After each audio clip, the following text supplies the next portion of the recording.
الحمد لله الذي أبدع الأفلاك والأرضين والصلاة والسلام على من كان نبيا وآدم بين الماء والطين وعلى آله وأصحابه الطيبين الطاهرين أما بعد فأعوذ بالله من الشيطان الرجيم بسم الله الرحمن الرحيم سبحان الذي أسرى بعبده ليلا من المسجد الحرام إلى المسجد الأقصى الذي باركنا حوله لنريه من آياتنا إنه هو السميع البصير صدق الله مولانا العظيم وبلغنا رسوله النبي الأمين الكريم ونحن على ذلك لمن الشاهدين والشاكرين والحمد لله رب العالمين. محترم برادران اہل سنت، قابل احترام بزرگوں اور دوستو، السلام علیکم ورحمۃ اللہ وبرکاتہ. حصول برکت کے لیے آئیے مراب مل کر بڑے ہی ادب و احترام اور خلوص و محبت کے ساتھ آقائے نامدار، مدینے کے تاجدار، ہم غریبوں کے غم گسار،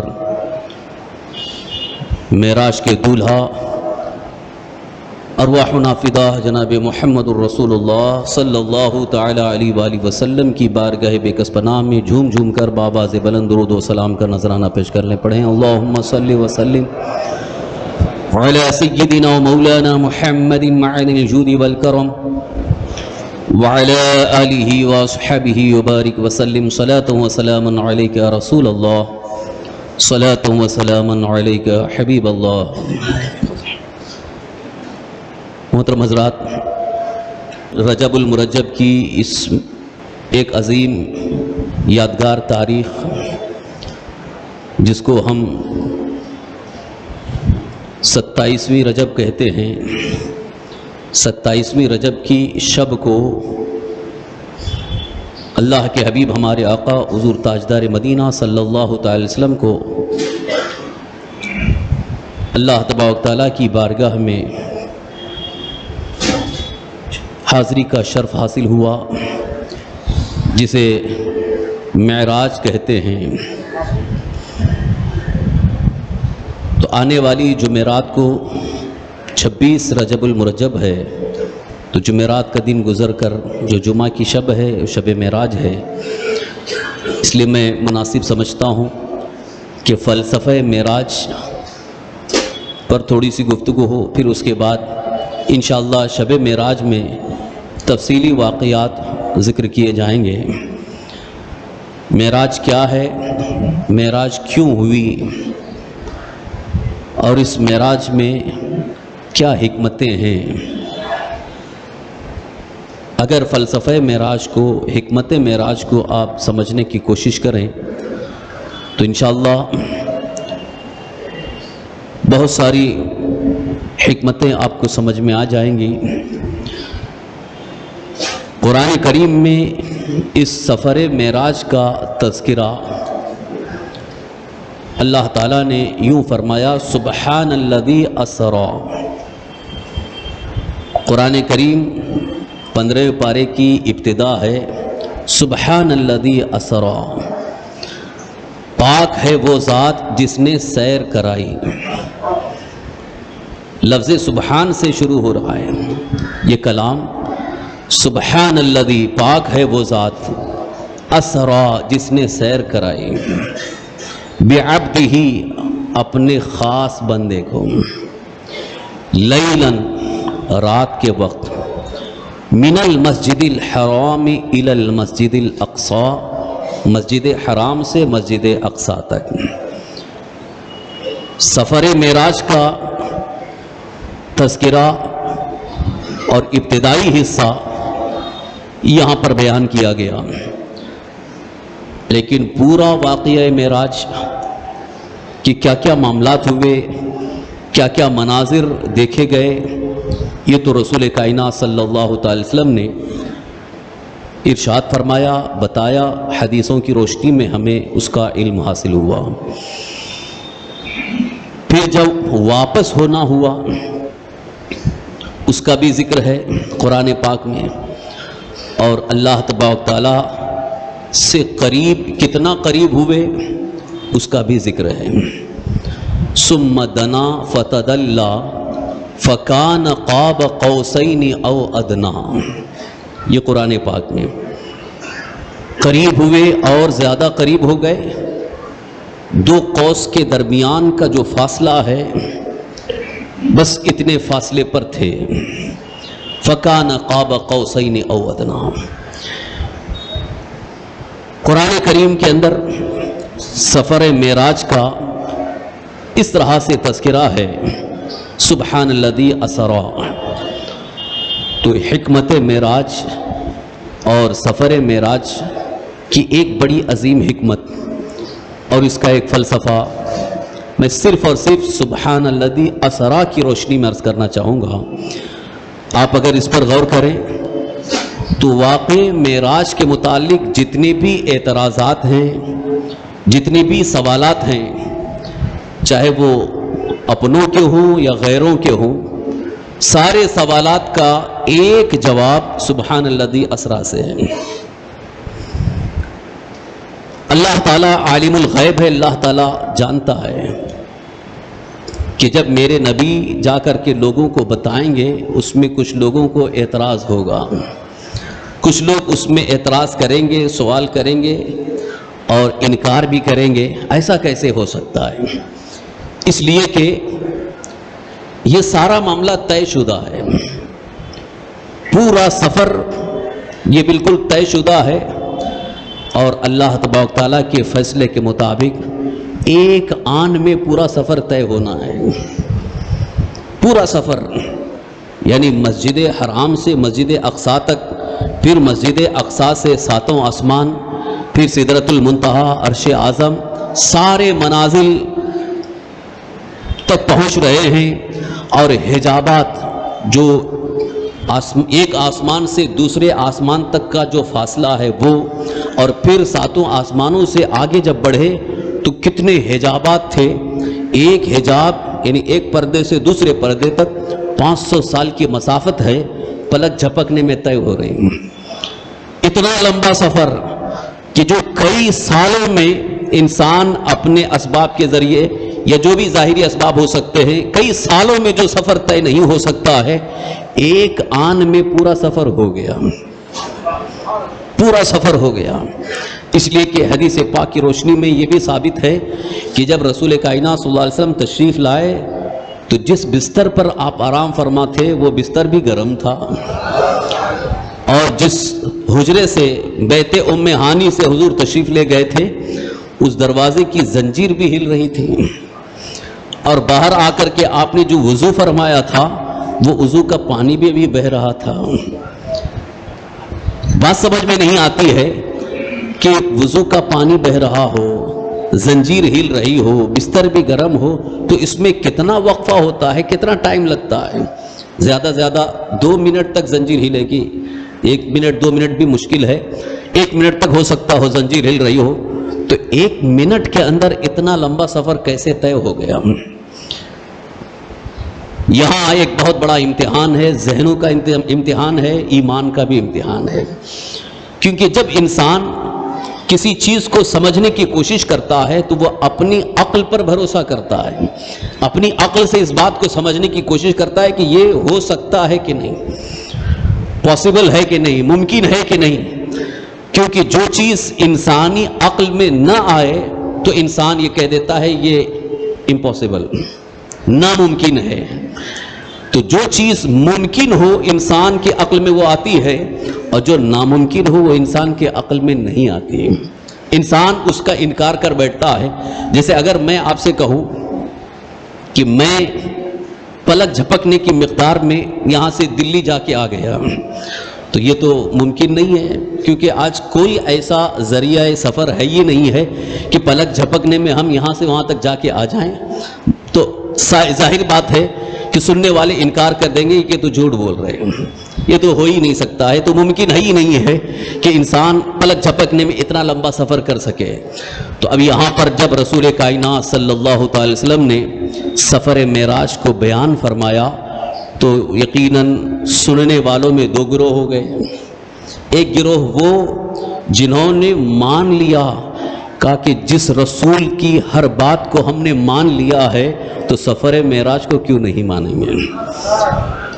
رسول پاک صلی اللہ علیہ وسلم نے جب یہ فرما دیا کہ اللہ موجود ہے، اللہ کو ہم نے دیکھا نہیں ہے، اور جب ہم نے مان لیا کہ اللہ موجود ہے، جنت کے بارے میں حضور نے بتا دیا، ہم نے مان لیا کہ جنت موجود ہے، جہنم کے بارے میں حضور نے بتایا کہ ہاں جہنم بھی موجود ہے، تو ساری چیزیں تو ہم نے مان لی ہیں، تسلیم کر لیے ہیں۔ اب حضور کا یہ کہنا کہ میں ایک آن میں اتنا لمبا سفر کر کے آ گیا تو ہم کیسے انکار کریں؟ تو ایمان والے جو تھے وہ مان گئے، اقرار کر لیے، لیکن جو بے ایمان تھے، ابو جہل اور اس کے ساتھی وغیرہ، وہ مذاق اڑانے لگے، ایسا کیسے ہو سکتا ہے؟ اتنا لمبا سفر، وہ بھی صرف اگر یہ دیکھا جائے مسجد حرام سے مسجد اقصیٰ تک، مکہ شریف سے بیت المقدس، یہ فلسطین تک جانے کا اتنا لمبا سفر ہے، یہ ایک آن میں نہیں ہو سکتا ہے، تو پھر ساتوں آسمانوں کی سیر، سدرۃ المنتہا، ابھی رب کی بارگاہ تک پہنچے، یہ سب کیسے ممکن ہے؟ ابو جہل انکار کرنے لگا، اور ابو جہل نے لوگوں کو اور مذاق کے طور پر ورغلانے کے لیے کہنا شروع کیا کہ یہ پہلے ہی ہم کہتے تھے کہ ایسی ویسی باتیں کرتے ہیں جو سمجھ میں نہیں آئے۔ حضرت سیدنا ابو بکر صدیق رضی اللہ عنہ کے پاس گیا اور کہنے لگا کہ ایک صاحب کہتے ہیں کہ ایک آن میں اتنا لمبا سفر کر کے آ گئے، کیا ایسا ہو سکتا ہے؟ تو حضرت ابو بکر صدیق رضی اللہ عنہ نے سب سے پہلے پوچھا کون کہتے ہیں، کون کہتے ہیں؟ تو اس نے کہا وہ تمہارے صاحب جن کو تم مانتے ہو۔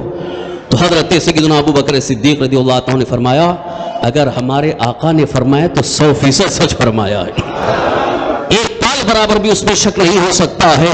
حضرت ابو بکر صدیق رضی اللہ عنہ کو اسی وقت صدیق کا لقب مل گیا کہ میرے آقا صلی اللہ علیہ وسلم کے فرمان کو حضرت ابو بکر صدیق نے دشمن رسول کے سامنے ایسا فرما دیا کہ ہمارے رسول نے جو فرما دیا وہ 100% سچ ہے، اس میں جھوٹ ہو ہی نہیں سکتا ہے۔ اب یہاں پر اس کا ایک جو بہتر جواب، عام طور پر ایمان والوں میں بھی ایک بڑی کمزوری آ گئی ہے، جو بظاہر کلمہ پڑھنے والے ہیں اور کچھ ان معاملات کو دوسری تعویل کے ساتھ انکار کرنے کا راستہ نکالتے ہیں، وہ یہ کہتے ہیں کہ یہ سفر معراج جس کو قرآن پاک میں بیان کیا گیا ہے یا حدیثوں میں ذکر ملتا ہے، یہ جسم کے ساتھ سفر نہیں ہوا ہے بلکہ صرف خواب کا معاملہ ہے، خواب کا معاملہ ہے۔ تو بظاہر کلمہ گو کچھ لوگوں نے اس کا انکار کرنا شروع کیا کہ یہ واقعہ معراج جو کتابوں میں، سیرت کی کتابوں میں، احادیث میں اس کا تذکرہ ملتا ہے، تفسیر میں، تو یہ واقعہ معراج اللہ کے رسول صلی اللہ علیہ وسلم جسم کے ساتھ نہیں گئے تھے، وہ سو رہے تھے، خواب میں ان کو سارے مناظر دکھا دیے گئے، تو خواب کی معراج ہے، اس کو وہ معراج منامی کہتے ہیں۔ اب یہاں سے جن لوگوں کو اعتراض یا انکار کے لیے ایک راستہ ملا، میں ان سے ایک بات پوچھنا چاہتا ہوں، آپ یہ بتائیے اگر معراج منامی ہو یعنی خواب کی بات ہو تو اس میں کسی کو انکار ہو ہی نہیں سکتا، کسی کو انکار ہو ہی نہیں سکتا ہے۔ آپ اگر خواب بیان کر رہے ہوں کہ میں خواب میں یہاں سے مکہ شریف گیا، مدینہ شریف گیا، پوری دنیا کی سیر کر کے آ گیا، تو کوئی بھی انکار نہیں کرے گا، کوئی کہے گا ہاں خواب میں ہو سکتا ہے۔ خواب میں کوئی بعید نہیں ہے، خواب میں انسان کہاں کہاں سفر کر لیتا ہے، اور پھر نیند کھلی، آنکھ کھلی تو کہہ دیتا ہے کہ میں یہاں وہاں جا کے آیا، خواب میں میں نے یہ دیکھا، خواب میں یہ دیکھا، تو کوئی عقل والا خواب کا انکار نہیں کرتا ہے۔ ابو جہل جبکہ وہ عقل والا تھا، پاگل نہیں تھا، اگر ابو جہل انکار کر رہا ہے تو وہ خواب کی بات کا انکار نہیں کر رہا ہے بلکہ جسمانی معراج کا انکار کر رہا ہے، جسم کے ساتھ جانے کا انکار کر رہا ہے، اور حضرت ابو بکر صدیق اقرار کر رہے ہیں۔ اسی لیے یہاں سے یہ بات ظاہر ہو گئی کہ اللہ کے حبیب سرور کائنات صلی اللہ تعالی وسلم کو جو معراج نصیب ہوئی، جس کا تذکرہ سبحان الذی اسریٰ میں ہے، وہ معراج منامی نہیں ہے، وہ معراج جسمانی ہے کہ رسول پاک صلی اللہ علیہ وسلم وہاں سے خود تشریف لے گئے تھے۔ حضرت جبریل آئے ہیں بلانے کے لیے اور آپ کو ساتھ میں لے کر کے جا رہے ہیں، جسم کے ساتھ گئے ہوئے ہیں۔ لہذا جن لوگوں نے ابھی تک یہی سمجھا ہے کہ یہاں جو معراج ہے وہ معراج منامی ہے، خواب کی معراج ہے، وہ ابھی بھی دھوکے میں ہے۔ اگر یوں دیکھا جائے کہ اللہ کے حبیب سرور کائنات صلی اللہ علیہ وسلم اللہ کی بارگاہ تک پہنچے، رب کا دیدار کیا، تو یہ تو خواب کی بات ہے۔ تو میں عرض کروں گا تاریخ کی کتابوں کا آپ مطالعہ کریں، سیرت مصطفیٰ کی کتابوں میں اس بات کا آپ کو ثبوت ملے گا کہ رسول کائنات صلی اللہ علیہ وسلم کو خواب میں کئی بار رب کا دیدار ہو چکا، لیکن یہ جسمانی طور پر ایک مرتبہ جو حاصل ہوا ہے، جو مکہ مکرمہ میں یہ واقعہ رونما ہوا ہے، یعنی حضور اکرم صلی اللہ علیہ وسلم ابھی مکہ مکرمہ میں ہے، ہجرت نہیں فرمائے، تو ہجرت سے پہلے کا واقعہ ہے۔ اب آپ کو ایک بڑی مضبوط دلیل قرآن کریم کی روشنی میں عرض کر رہا ہوں، اس لیے کہ سارے مفسرین قرآن کی تفسیر بیان کرنے والے سارے مفسرین اس بات پر اتفاق فرماتے ہیں کہ قرآن اللہ کا کلام عربی زبان میں ہے، اس کے قواعد بڑے مضبوط قواعد ہیں، اور جو قواعد، جو قوانین، جو ضوابط بنے ہوئے ہیں وہ قرآن سے ہی قواعد اور قوانین بنے ہوئے ہیں۔ تو یہ عربی زبان کا، نحو کا یہ قاعدہ بھی ہے، لفظ اسرا جب بولا جاتا ہے یعنی رات میں سیر کرنا، رات میں سیر کرنا، لیکن یہاں اسرا باب افعال میں آ گیا سیر کرانا، رات میں سیر کرانا، اور اس لفظ اسرا کے ساتھ عربی کی زبان کے اعتبار سے، عربی نحو اور قواعد کے اعتبار سے باصلہ جب آتا ہے تو کسی کو ساتھ میں لے جانے کا معاملہ ہوتا ہے، یعنی جب کوئی کسی کو ساتھ میں لے جا رہا ہو تب وہاں لفظ باغ اس کے ساتھ ذکر کیا جاتا ہے۔ تو قرآن پاک میں یہاں بالکل واضح اور ظاہر ہے کہ اللہ تعالیٰ نے ارشاد فرمایا سبحان الذی اسری بعبدہ، صرف عبد نہیں ہے، بعبدہ، تو اسرا کے ساتھ بعبدہ مفسرین فرماتے ہیں کہ یہ لفظ اسرا کے ساتھ باصلہ کے ساتھ ذکر کرنا یہ اس بات کی مضبوط دلیل ہے کہ اللہ تعالیٰ خود ارشاد فرما رہا ہے کہ اپنے بندے خاص کو لے جانے والی ذات خداوند قدوس کی۔ اب اس میں ایک مزید اور دلیل واضح اور مزید واضح ہو رہا ہے، اور دلیل واضح ہو رہی ہے اور معاملہ کھل کر کے سامنے آ رہا ہے کہ اسی لیے اللہ تعالیٰ نے اس واقع معراج کو، سفر معراج کو جب ذکر فرمایا تو لفظ سبحان سے ذکر فرمایا، سبحان الذی اسری۔ اب آئیے اس کی حکمت آپ کے سامنے آ رہی ہے، یہاں فلسفہ معراج بھی آپ کے سامنے ہے اور حکمت بھی سامنے ہے کہ اللہ تبارک تعالیٰ نے اپنے حبیب سرور کائنات صلی اللہ تعالی وسلم کو جب یہ معراج عطا فرمائی، سفر معراج کی شروعات ہوئی، تو تفصیلی تذکرہ انشاءاللہ شب معراج میں ہوگا۔ یہاں اللہ تبارک تعالیٰ کو اس بات کا علم ہے کہ میں جب یہ اپنے حبیب کو یہ معراج عطا کروں گا، یہ جا کر کے انکار کریں گے، یہ بتائیں گے تو انکار کرنے والے انکار کریں گے، اسی لیے اللہ تعالیٰ نے اپنے اس واقع، اپنے اس عظیم فعل کو یوں ذکر فرمایا سبحان الذی اسری، پاک ہے وہ ذات جس نے سیر کرائی، پاک ہے وہ ذات۔ آخر وجہ کیا ہے لفظ سبحان سے شروع کرنے کی؟ لفظ سبحان سے شروع کرنے کی ایک بڑی وجہ، سب سے پہلے سبحان کا مفہوم اور معنی سمجھیں۔ سبحان کا معنی ہوتا ہے پاک ہے، سبحان اللہ، ہم جو پڑھتے ہیں سبحان اللہ، اس کا ترجمہ سیدھا سادہ ترجمہ پاک ہے وہ ذات، سبحان اللہ، اللہ پاک ہے۔ کس چیز سے پاک ہے؟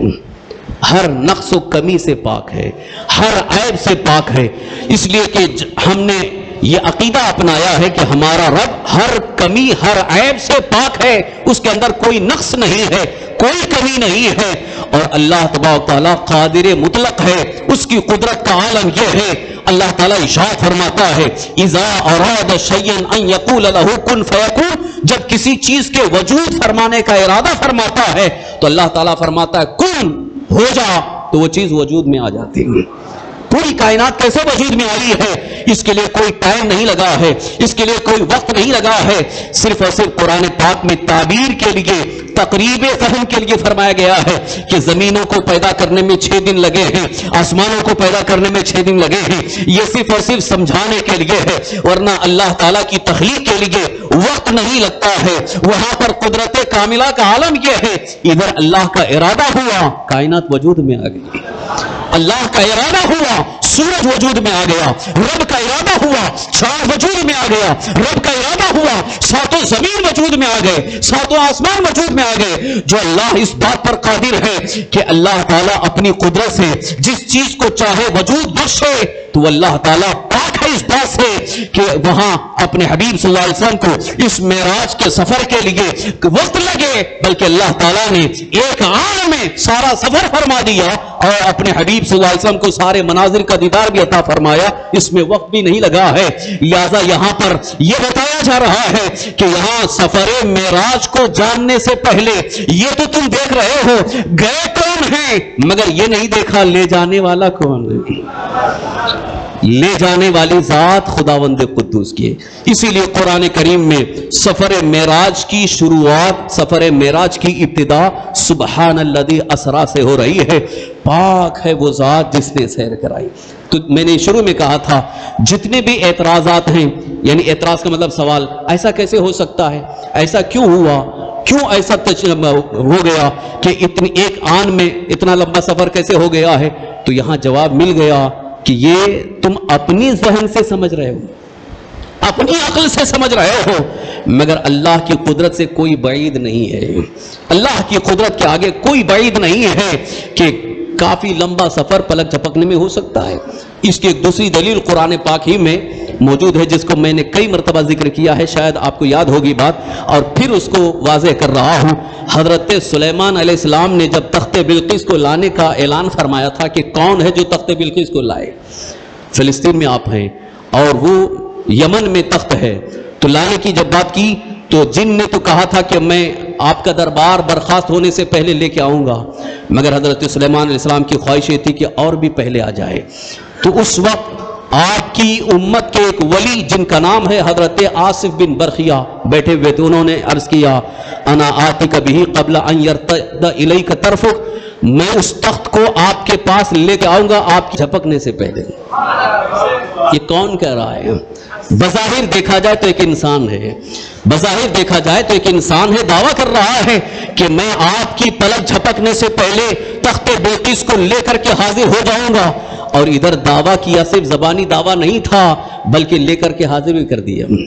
پلک جھپکنے سے پہلے تخت بلقیس حاضر ہو گیا ہے، جبکہ ساری تفسیروں میں یہ موجود ہے کہ بلقیس کا تخت بہت بھاری بھرکم تھا، کئی گز چوڑا، کئی گز اونچا، بہت بھاری بھرکم، ہیرے جواہرات سے جڑا ہوا. اس تخت کو لانا ہے کہاں سے؟ ملک یمن سے لانا ہے. تو آصف بن برخیہ نے اگر یہ کہا ہے کہ پلک جھپکنے سے پہلے میں لا سکتا ہوں، تو اللہ نے آپ کو قوت عطا فرمائی، اللہ نے آپ کو یہ قوت دی ہے، اس لیے وہ دعویٰ بھی کر رہے ہیں. اور جب حاضر ہو گیا تخت، حضرت سلیمان علیہ السلام نے دیکھ کر کے کہا ھذا من فضل ربی، یہ میرے رب کے فضل سے ہے، یہ میرے رب کا فضل ہے، جسے چاہے وہ قوت عطا فرمائے. ایک انسان بظاہر، اور حضرت سلیمان علیہ السلام کی امت کے ولی آصف بن برخیہ پلک جھپکنے سے پہلے تخت بلقیس کو حاضر کر سکتے ہیں، تو اللہ نے اپنے حبیب صلی اللہ علیہ وسلم کو پلک جھپکنے سے پہلے معراج بھی عطا فرمایا. انکار کی کوئی گنجائش یہاں باقی نہیں ہے. اگر کوئی انکار کرتا ہے تو گویا وہ اللہ کی قدرت کا انکار کر رہا ہے، رب کی قدرت کا انکار کر رہا ہے، اسے اللہ کی قدرت پر یقین نہیں ہے. اللہ تعالیٰ قادر مطلق ہے، وہ جب چاہے جسے چاہے اتنی قوت عطا فرمائے کہ معاملہ مکمل بھی ہو جائے اور اس میں وقت بھی نہیں لگتا ہے. اب اس سلسلے میں محققین نے جب بہت زیادہ تحقیق کیا، بہت زیادہ ریسرچ کیا، چونکہ نظام کائنات ایسا اللہ نے بنا دیا ہے کہ گردش لیل و نہار، یعنی صبح کا آنا، شام کا آنا، دنوں کا یہ گردش کرنا جس میں وقت صرف ہوتا ہے، وقت بھی اللہ تعالیٰ کا بنایا ہوا ہے. تو کوئی بھی کام ہوتا ہے تو وقت کے اندر ہوتا ہے، اس میں کچھ نہ کچھ وقت لگتا ہے. لہذا یہ اتنا لمبا سفر کیسے ہو گیا، اس میں وقت بھی نہیں لگا. تو ارے عقل کے اندھو، یہاں پر نظام کائنات بنانے والا خداوند قدوس نے اس وقت کے لیے ساری کائنات کے نظام کو روک دیا کہ اب جو چل رہا ہے نظام، وہ نظام رک جائے گا. سورج بھی رک چکا ہے اور اس کی حرارت بھی رک چکی ہے، اور سورج، چاند، ستارے جتنے بھی فلک میں گردش کر رہے ہیں، ان سب کو حکم تھا کہ میرے حبیب جا رہے ہیں، لہذا سب رک جائیں. وقت کو روک دیا گیا تھا، لہذا جیسے ہی اتنا لمبا سفر ہو گیا واپس آ گئے، پھر نظام کائنات چلنے لگا. اسی لیے کہا جاتا ہے زنجیر بھی ہلتی رہی اور بستر بھی گرم تھا. سفر معراج کو سمجھنے کے لیے ذرا قرآن کریم کی تفسیروں کا آپ مطالعہ کریں. یقیناً یہاں پر اللہ تبارک تعالیٰ نے اپنے حبیب مکرم سید عالم صلی اللہ تعالی وسلم کو ایک عظیم تحفہ عطا فرمایا ہے. یہ بڑی عظیم نعمت عطا فرمائی ہے, کیونکہ ہم سب اس بات پر یقین رکھتے ہیں اللہ تعالیٰ نے سارے نبیوں میں سب سے افضل اپنے آخری نبی ہمارے آقا حضور صلی اللہ علیہ وسلم کو بنایا. تو اللہ تعالیٰ نے ہمارے آقا حضور صلی اللہ تعالی وسلم کو سب سے اونچا درجہ عطا فرمایا, سب سے زیادہ فضیلت عطا فرمائی. ساری کائنات کی جتنی بھی مخلوق ہے, چاہے وہ جن ہو, انسان ہو, فرشتے ہو, جتنی بھی مخلوق ہے, سب سے افضل اللہ تعالیٰ نے ہمارے نبی حضور سیدنا محمد مصطفیٰ صلی اللہ تعالی وسلم کو بنایا اور پیدا فرمایا ہے. تو آپ کی شان کے لائق آپ کو نعمتیں بھی عطا فرمائی, آپ کی شان کے لائق نعمتیں بھی عطا فرمائیں, کیونکہ بہت سارے معجزے اور نبیوں کو دیے گئے. حضرت آدم علیہ السلام سے لے کر حضور صلی اللہ علیہ وسلم تک جتنے بھی انبیاء آئے ان کو معجزات دیے گئے. معجزات تو آپ جانتے ہیں ایک ایسا کام جو عام انسان نہیں کر سکتا ہے وہ نبی کر سکتے ہیں. حضرت موسیٰ علیہ السلام کا معجزہ جن کو جو آپ نے سنا ہے کہ حضرت موسیٰ علیہ السلام کو معجزہ دیا گیا تھا, عصا ہاتھ میں لاٹھی ہے, نیچے رکھ دے زمین پر تو اژدہا بن جائے, ہاتھ میں لے لے تو لاٹھی بن جائے, ایک معجزہ تھا. حضرت عیسیٰ علیہ السلام کا معجزہ مادرزاد اندھے پر آپ ہاتھ رکھ دیتے, اس کے آنکھوں پر, اس کی آنکھوں میں روشنی آ جاتی. پیدائشی اندھا ہو, نابینا ہو, آپ ہاتھ پھیر دیتے تو اس کی آنکھوں میں روشنی آ جاتی. اور کوئی ہے بہت خطرناک مرض ہے, آپ اس پر ہاتھ پھیر دیتے اس کا مرض دور ہو جاتا, یہ آپ کا معجزہ تھا. اس طرح سے سارے انبیاء کو اللہ تعالیٰ نے معجزات عطا فرمائے, لیکن ہمارے آقا حضور سید عالم صلی اللہ تعالی وسلم کو اللہ نے ایسے معجزات عطا فرمائے جو سارے نبیوں کو دیے گئے وہ تنہا ذات مصطفیٰ میں جمع کر دیا گیا. تنہا ذات مصطفیٰ میں اللہ تعالیٰ نے جمع فرما دیا ہے. اسی لیے اعلیٰ حضرت یوں کہتے ہیں, ذات ہوئی انتخاب, وصف ہوئے لاجواب, نام ہوا مصطفیٰ, تم پہ کروڑوں درود. اللہ تعالیٰ نے اس ذات کو منتخب کر لیا ہے, اسی لیے آپ کا لقب بھی ہے مصطفیٰ. مصطفیٰ کا مطلب ہے چنا ہوا. سارے مخلوق میں, سارے نبیوں میں اللہ نے چن لیا ہے یہ میرا حبیب ہے, اس کے لیے میں نے یہ نعمتیں عطا فرمائی ہیں. تو ایک واقع معراج بھی ایک اللہ کے حبیب صلی اللہ علیہ وسلم کا معجزہ ہے, معجزہ ہے. اللہ نے یوں تو بہت سارے معجزات عطا فرمائے. حضور نبی کریم صلی اللہ تعالی وسلم کو معجزات تو آپ نے کئی معجزات کو سنا ہے. ادھر انگلی کا اشارہ کر دیں تو چاند دو ٹکڑے ہو جا رہا ہے, یہ ہمارے نبی کا معجزہ ہے. سورج کو اشارہ کر رہے ہیں واپس آ جا, ڈوبا ہوا سورج واپس آ رہا ہے, یہ نبی کا معجزہ ہے. رسول کائنات صلی اللہ علیہ وسلم زمین کو حکم دیتے ہیں, سراقہ گرفتار کرنے کے لیے آ رہا ہے, سراقہ مجھے پکڑنے کے لیے آ رہا ہے, اور رسول پاک صلی اللہ علیہ وسلم زمین کو حکم دیتے ہیں زمین اسے پکڑ لے, تو سراقہ گھوڑے سمیت زمین میں دھستے چلے جاتے ہیں.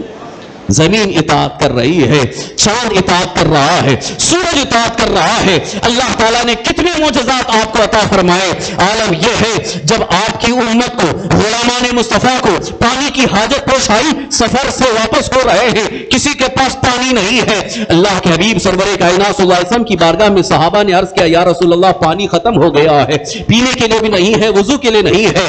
تو حضور صلی اللہ علیہ وسلم نے فرمایا ایک چھوٹا سا برتن لے آؤ. برتن حاضر کیا گیا تو اللہ کے حبیب سرور کائنات صلی اللہ علیہ وسلم نے اپنے دونوں ہاتھوں کو رکھا, بس دونوں ہاتھوں کو رکھنا تھا, انگلیوں کے درمیان سے پانی کے چشمے جاری ہو گئے, پانی کے چشمے جاری ہو گئے, برتن لبالب ہو گیا. حضرت جابر ابن عبداللہ رضی اللہ عنہ صحابی رسول عرض کرتے ہیں اس وقت ہم لوگ 1500 سے زیادہ تھے, اسی ایک برتن سے سب نے اپنے اپنے برتن بھر لیے اور اپنے مویشیوں کو پلا لیا, خود بھی وضو کیا. خدا کی قسم وہ پانی کم نہیں ہوا بلکہ وہ ویسا ہی کا ویسا تھا. یہ ہمارے نبی کا معجزہ ہے. معجزات کو اگر آپ دیکھتے چلے, اللہ تعالیٰ نے بے شمار معجزات عطا فرمائے ہیں. انہی معجزات میں سے ایک عظیم معجزہ معراج بھی ہے. سفر معراج حضور کا معجزہ ہے. اب یہاں انکار کی کسی مومن کے لیے گنجائش ہی نہیں, کیونکہ معجزہ ہوتا ہی وہ ہے جو عقل میں نہ آ سکے. کہ کیا کوئی اس بات کو کی دلیل دے سکتا ہے کہ انگلی کے اشارے سے چاند دو ٹکڑے کیسے ہو گیا؟ اگر کوئی انکار کرتا ہے تو وہ جو بے ایمان ہوگا, مسلمان نہیں ہے, وہ انکار کر سکتا ہے انگلی کے اشارے سے چاند دو ٹکڑے کیسے ہو گیا.